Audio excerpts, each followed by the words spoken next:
북한의 장사정포를 정밀 타격할 스텔스 무인 항공기가 개발됩니다. 또 소형 무인 비행기로 군사시설의 보안을 강화하는 체계도 마련될 예정인데요. 네, 국방부가 이런 내용의 창조 국방과제를 선정했습니다. 관련해서 파이낸셜 뉴스 문형철 군사전문 기자와 자세히 살펴보겠습니다. 안녕하십니까? 네, 안녕하십니까. 국방부가 내년부터 추진할 창조 국방과제 31개를 최종 선정을 했는데요. 그동안 독자적 전략 전술 개발 노력이 부족했다. 예. 이런 목소리를 좀 수용한 거라고 설명을 하고 있습니다. 핵심 내용 어떤 것들이 있을까요? 일단 그 창조국방 31개 과제 리스트를 말씀드리기 전에 창조국방이라는 것 자체 아직까지 생소하신 분들이 되게 많으실 것 같습니다. 그래서 창조국방이 뭔가를 일단 간단하게 말씀을 드리자면 이제 우리가 북한의 어떤 위협들이나 이런 거에서 후속적으로 따라가는 모습들이었는데 이거를 우리 자체적으로 우리가 선두적으로 먼저 끌어가는 전략을 만들어내겠다. 그렇게 하기 위해서는 상용화에 있는 이제 과학 기술이라든가 이런 것들을 국방력과 합쳐서 융합되는 창조적인 부분들을 만들어내겠다는 건데요. 좀 더 쉽게 말씀을 드리자면은 비대칭 전력같이 이런 위험에 적의 틈을 파고 들어가는 허를 찌르는 그러한 창조적인 개념의 국방을 만들겠다는 게 이 창조국방의 개념입니다. 네네. 좀 예를 좀 들자면 전쟁사에서 한 3가지를 들릴 수가 있는데 첫 번째가 마지노선이에요. 네. 이게 왜냐하면 기존의 예전의 전쟁은 진지전이었거든요. 프랑스군은 진지를 지키면 된다고 해서 강한 진지를 만들었는데 독일군은 전차로 우회 기동을 해서 프랑스를 숙대밭으로 만듭니다. 이것 또한 창조기동의 하나가 될 수가 있겠고요. 네. 또 하나는 이제 88mm 고사포라는 게 독일군 무기가 있었는데 원래 비행기를 잡는 무기입니다. 근데 그 영국군의 전차를 독일군이 격파를 하지 못했어요. 그래서 이 88mm를 직사로 놓고 쏘면 전차를 잡을 수 있을까 했는데 직사로 놓고 영국군 전차를 잡아버린 거죠. 이런 것들이 어떻게 보면 창조국방의 하나의 과거의 신뢰라고 말씀을 드릴 수가 있을 것 같습니다. 네, 한마디로 허를 찌른다 이런 네, 내용일 그렇죠. 것 같고요. 이번 창조국방과제 핵심 중에 하나가 바로 스텔스 무인 항공기 개발이 아닐까 싶은데요. 네. 이게 어떤 건지도 궁금하거든요. 우리가 지금 비대칭 전력 중에 가장 우리 걱정하고 있는 부분들이 어떤 무기냐면 북한의 장사정포입니다. 이 장사정포는 이제 북한이 약 한 4,800여 문 정도 보유를 하고 있는데요. 그중에 이 사거리가 대략 한 60km, 그리고 이제 신형 300mm 방사포 같은 경우에는 한 140km까지 사거리가 되어 있습니다. 이 이론상을 보면 수도권과 충남권까지도 사거리가 도달하는 건데 문제가 되는 건 이 탄두나 이런 부분에서 생화학 무기나 이런 거를 달았을 때 상당히 더 극심한 위험을 이제 불러일으킬 수 있다. 그래서 상당히 위험한 무기다. 그래서 이 장사정포를 어떻게 제압할 것인가에 대한 개념 정리를 스텔스 무인 정찰기로 이제 무인기로 이제 개념을 잡은 겁니다. 네. 그래서 이 스텔스 무인기라는 건 어떤 개념이냐라고 이제 설명을 드리자면 쉽게 생각하면 이렇게 생각하시면 돼요. 스텔스가 레이더에 안 잡히죠. 그러니까 레이더에 잡히지 않고 적의 대공 항해망이 닿지 않는 고고도상에서 배회하는 겁니다. 장사정포가 나올 때까지. 네. 그러면 쉽게 생각하면 우리 매가 목표물을 찾기 전까지 하늘에 뱅글뱅글 돌고 있죠. 예. 그처럼 배회하고 있다가 적이 빼꼼하게 나올 때 그때 먹잇감을 매처럼 잡아 낚아치는 거죠. 그래서 이 스텔스 무인기에는 이제 2가지 방식이 있습니다. 일단은 작은 목표 같은 경우는 스마트 자탄을 이용해서 작은 탄들을 발사해서 제압을 하고 그보다 덩치가 크거나 중요한 타격 목표라고 생각될 때는 자기 스스로가 폭격을 하게 되는 그런 방식입니다. 네. 그 북한의 장사정포에 대해서 방금 설명해 주셨습니다만은 네. 이게 서울의 3분의 1을 초토화시킬 수 있다는 이야기도 있던데 이게 얼마나 위협적인 겁니까? 아까 제가 설명을 드렸는데 한 4,800여 문 중에 한 가반수 한 반 정도는 한 40% 정도는 전방에 위치가 되어 있습니다. 네.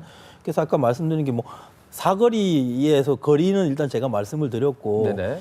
예를 들면 장사정포에서 우리가 그 생화학탄을 쓰지 않고 그냥 일반 탄을 고폭탄을 썼다고 하더라도 수도권에 많은 인프라들이 집중되어 있죠. 이제 정유소라든가 가스 시설이라든가 전기라든가 만약에 이런 곳에 무차별적인 공격을 당했다면 2차적인 폭발도 벌어질 수 있고 네네. 그러면 그 군과 민을 구별하지 않고 무차별적인 피해를 발생할 수 있는 겁니다.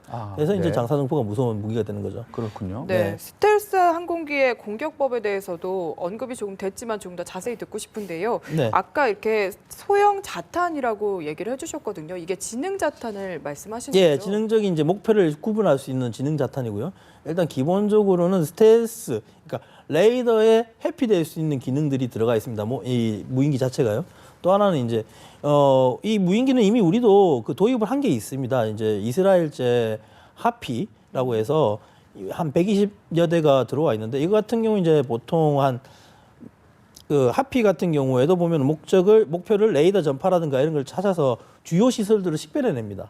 네. 그래서 식별한 무기들을 이제 공격을 하는 건데 이제 이런 것들이 좀 더 발전되는 이제 것들은 기존에 이제 무인기에 대한 여론들이 안 좋은 여론들이 있었던 게 뭐냐면은 민간인과 군인을 구별하지 않고 무차별적으로 공격할 여지가 있지 않느냐 네. 이런 것들이 나왔는데 이제 개선돼 있는 무인기들 같은 경우는 원격 조정 기능이 추가적으로 들어갑니다.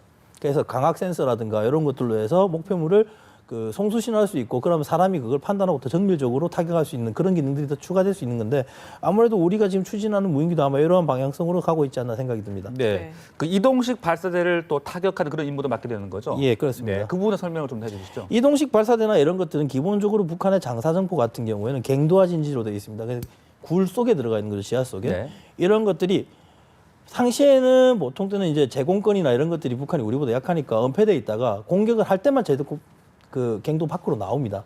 이 나오는 시간이 약간 시간이 걸리는데요. 사격을 하고 들어가는데 보통 한 17분에 34분 정도 시간이 들어갑니다.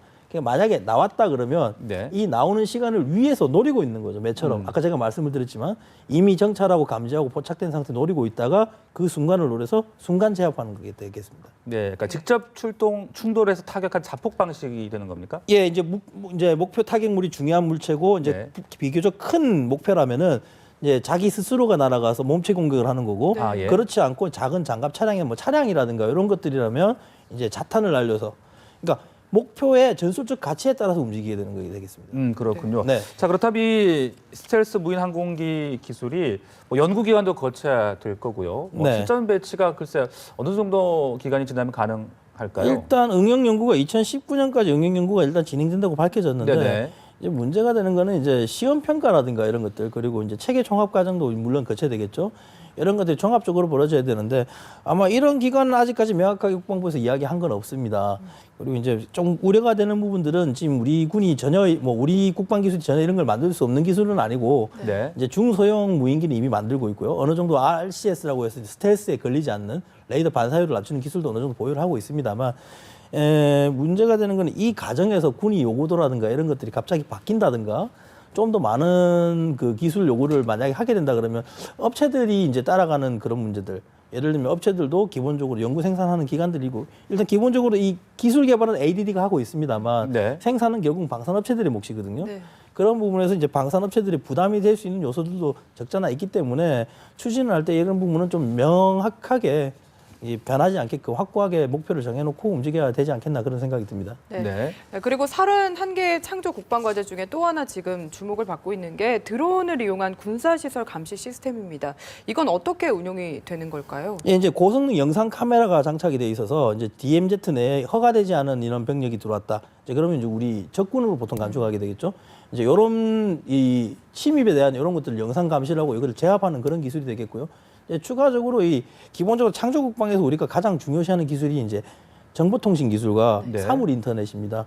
그래서 그런 정보들을 전부 종합해서 이 무인기가 타격을 하게 되는 기술이 있는데 이거 말고도 이제는 또 얼마 전에 보도가 됐지만은 그 ROB 무인 잠수정입니다. 네. 네. 무인 잠수정인데 형태가 이제 유도탄 모양을 형태로 돼서 이제 저기 깔아놓은 기뢰, 그러니까 기뢰라는 거는 항구로 접근하지 못하게 바다 위에 띄우는 지뢰 같은 거거든요. 아, 예. 이거를 아주 스마트하게 공격하는 ROV라든가 이런 것들도 이제 우리가 지금 말하는 창조국방의 하나의 또 다른 예들이라고 말씀을 드릴 수 있겠습니다. 네, 네. 무인 수상정을 말씀하시는 네, 거죠. 네. 이게 개발에 성공한 나라가 많지 않다고 하던데요. 그 일본과 뭐 이스라엘하고 몇 개 국가들밖에 일단은 상용하고 있지 않고요. 이스라엘, 뭐 영국이라든가 군사 선진국들에서는 이미 상용을 하고 가지고 있긴 하긴 한데 우리도 그래도 그 무인 기술이라든가 함성 기술들은 어느 정도 보유를 하고 있기 때문에 전혀 불가능한 일은 아니겠지만은 문제는 이제 바뀌어가는 상황에 전장 상황에서 빨리빨리 바뀌어 나가겠죠. 네. 그 상황에서 이제 어떤 군사적 요구도가 급작스럽게 바뀐다든가 이렇게 되면은 아무래도 이런 게 업체들이나 이런 부분에서는 상당히 부담이 될 수도 있는 부분일 겁니다. 네. 네. 자, 이 외에 또 이 창조 국방 과제에 포함된 미래 어떤 신기술 예. 우리가 좀 이야기해 볼 만한 게 어떤 것이 있을까요? 일단 미래에 관련된 신기술이라 그러면은 이제 우리가 이야기할 수 있는 게 그 위성 정보 통신이라든가 이런 부분들이 들어갈 수가 있겠습니다. 그러니까 기존의 통신은 우리가 생각하시는 게 그 무선이라든가 네. 문자 전송이나 이런 거에 한정돼서 생각을 하실 수가 있는데 다양한 군사 정보를 송출할 수 있는 게 이제 정보통신이거든요. TCIN이라고 해서 그런 용어가 있는데 이런 같은 경우에는 전장의 정보들을 무수한 데이터를 보내주는 겁니다. 쉽게 생각하시면요.